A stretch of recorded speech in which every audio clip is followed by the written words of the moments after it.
મોરબીના જેતપર ગામે વીજ લાઈન નાખવાની કામગીરીને લઈને જે વિવાદ ચાલી રહ્યો છે તેમાં આજે જિલ્લા કલેક્ટર સ્વપ્નિલ ખરેએ જેતપર આંદોલન સમિતિના ખેડૂતોને વાતચીત કરવા માટે સરકાર તરફથી સત્તાવાર આમંત્રણ આપ્યું છે, તો બીજી તરફ ખેડૂતોએ આ આમંત્રણ સ્વીકારવાની હવે ના કહી દીધી છે। આ ઉપરાંત ખેડૂતોએ લેખિતમાં પોતાની માંગણીઓ સોંપી દીધી છે।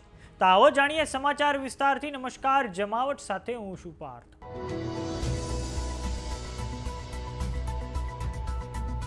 મોરબીના જેતપર ગામે વીજ લાઈન નાખવાની કામગીરીની સામે ખેડૂતો જે આંદોલન કરી રહ્યા છે તે દિવસે ને દિવસે ઉગ્ર બની રહ્યું છે અને હવે તો આમ આદમી પાર્ટીના પ્રદેશ પ્રમુખ ઈસુદાન ગઢવીએ ઉપવાસ પર બેસવાની ચીમકી ઉચ્ચારી છે। ત્યારે આ સમગ્ર મામલે જિલ્લા કલેક્ટર સ્વપ્નિલ ખરે દ્વારા એક પ્રેસ વાર્તા કરવામાં આવી છે। કલેક્ટર સ્વપ્નિલ ખરેએ આ પ્રેસ કોન્ફરન્સ કરીને કહ્યું છે કે મોરબી જિલ્લા ખેડૂત સમિતિ દ્વારા મુખ્યમંત્રીને લેખિતમાં રજૂઆત કરવામાં આવી હતી। આ પછી ખેડૂત આગેવાનો અને સરકાર વચ્ચે ટેલિફોનિક વાતચીત શરૂ થઈ હતી, પરંતુ હવે કાયદાકીય બાબતોનો ઉકેલ ટેલિફોનિક ચર્ચાથી સંભવ ના હોવાથી સરકાર ખેડૂતોને લેખિતમાં આમંત્રણ આપે છે। ખેડૂતોને ચર્ચા માટે બોલાવવાના આમંત્રણ પત્રો ખેડૂત સમિતિ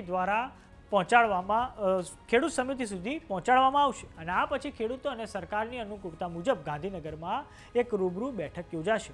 તો આવો સાંભળીએ સમગ્ર મામલે મોરબીના કલેક્ટર સ્વપ્નિલ ખરેએ શું કહ્યું છે।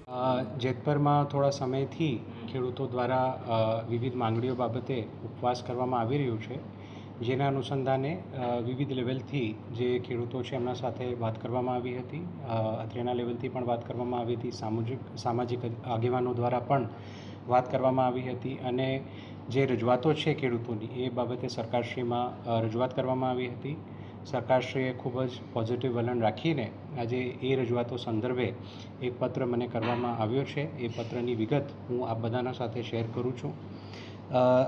પત્રમાં મને જે સંબોધીને લખવામાં આવ્યું છે એમાં સરકારશ્રી દ્વારા કહેવામાં આવ્યું છે, મોરબી જિલ્લા ખેડૂત સમિતિ દ્વારા વીજળીના થાંભળા ખેતરમાં નાખવા સંદર્ભે ધરણા ચાલી રહ્યા છે। ખેડૂત સંબંધી સમિતિ દ્વારા માનનીય મુખ્યમંત્રીશ્રીને લેખિતમાં આપેલ માંગણીઓના આવેદન સંદર્ભે ખેડૂત સમિતિના સભ્યો અને આગેવાનો સાથે રાજ્ય સરકારની ઉચ્ચ સ્તરીય સમિતિના સભ્યશ્રીઓ સાથે ટેલિફોનિક તથા રૂબરૂ ચર્ચા ખેડૂત સમિતિના સભ્યો અને આગેવાનો સાથે થયેલ છે।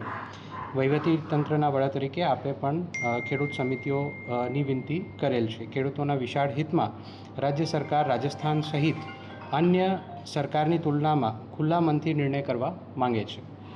સમિતિના સભ્યશ્રીઓએ ટેલિફોનિક ચર્ચા દરમિયાન વાતચીત થયેલ છે। ટેલિફોનિક બાબતો ટેકનિકલ અને કાયદાકીય હોય જેનો ઉકેલ ચર્ચા વિચારણા અને સંવાદ વગર કોઈપણ રાજ્ય અને દેશમાં સંભવ નથી। એનાથી આપ સૌ વિદિત છો। દેશમાં અને દુનિયામાં બનેલી ઘટનામાં પણ હમણાં આપે જોયું છે કે સંવાદ અને ચર્ચા વગર ઉકેલ સંભવ નહોતા। રાજ્ય સરકાર પણ ચર્ચા સંવાદ કરીને માંગણીઓનું આખરી સ્વરૂપ આપવા માટે તૈયાર છે। તો ઉપરોક્ત સંદર્ભે રાજ્ય સરકાર વતી ખેડૂત કમિટી અને આગેવાનોને રાજ્ય સરકારની ઉચ્ચ સ્તરીય સમિતિ સાથે સંવાદ અને ચર્ચા કરવા માટે સરકાર વતી આમંત્રણ પાઠવવામાં આવે છે। તો બીજી તરફ સરકારનું આ આમંત્રણ પત્ર લઈને તરત જ ડીવાયએસપી અને પ્રાંત અધિકારી જેતપર ઉપવાસ છાવણીમાં પહોંચ્યા હતા અને આ પછી ઉપવાસ કરનાર ખેડૂત નેહુલ અમૃતિયાએ કહ્યું છે કે અગાઉ એસડીએમ અને કલેક્ટર દ્વારા મૌખિક રજૂઆતને બદલે લેખિતમાં માંગણીઓ આપવામાં જણાવવામાં આવતા ખેડૂતોએ અડધો કલાક બેસીને 6 મહત્વના મુદ્દાઓ પોઈન્ટ ટુ પોઈન્ટ લેખિતમાં સુપરત કર્યા છે। જોકે આ આમંત્રણ પત્રનો અમે અસ્વીકાર કરીએ છીએ। તો આ સમગ્ર મામલે નેહુલ અમૃતિયાની પ્રતિક્રિયા સામે આવી છે। આવો સાંભળીએ તેમણે શું કહ્યું છે। અને ડાયરેક્ટ અમને એમ કે ચાલો ગાંધીનગર વાત કરવા, તો આ તો એના જેવું થાય છે। વાંઢિયાવાળા લેખિતમાં રજૂઆત કરવા ગયા, 8 મહિના જેવો લગભગ સમય થઈ ગયો છે, કોઈ પણ પ્રકારનું આશ્વાસન સિવાય કાંઈ મળ્યું નથી।